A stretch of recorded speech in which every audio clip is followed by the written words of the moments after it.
আসসালামু আলাইকুম, কেমন আছেন সবাই? Welcome to my new YouTube channel the kitchen life of Fariha. আজকে চলে এলাম নতুন একটি রেসিপি নিয়ে। মুখে লেগে থাকার মতো মজাদার স্বাদের মিষ্টি কুমড়া শাকের রেসিপি। তো এর জন্য প্রথমে আমি এখানে প্রায় 1 কেজি পরিমাণ মিষ্টি কুমড়ো শাক নিয়ে নিয়েছি।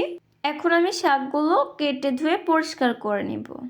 আমি অফিস স্ক্রিনে মিষ্টি কুমড়ো শাকগুলো চিকন করে কেটে ধুয়ে পরিষ্কার করে নিয়েছি।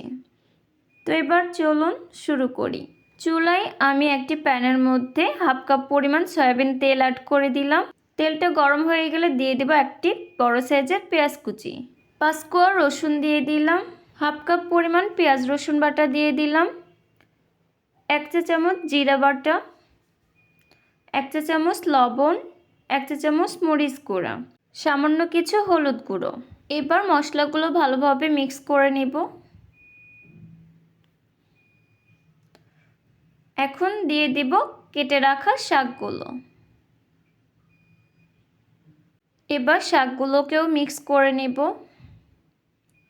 অনবরত আমি শাকগুলোকে নাড়তে থাকব যেন শাকগুলো ভালোভাবে কষানো হয়ে যায়।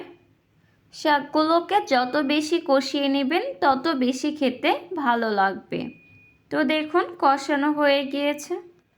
এবার আমি 3 কাপ পরিমাণ পানি অ্যাড করে দিব।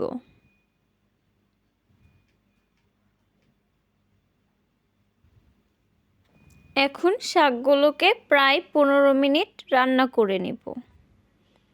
ফিরে এলাম 15 মিনিট পর। তো দেখুন শাকগুলো রান্না হয়ে গিয়েছে। আমি এখন চুলা থেকে নামিয়ে সার্ভ করে নেব।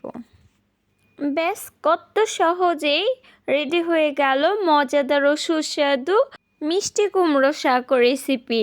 তো রেসিপিটি দেখতে যেমন সুন্দর হয়েছে, খেতেও কিন্তু অসাধারণ।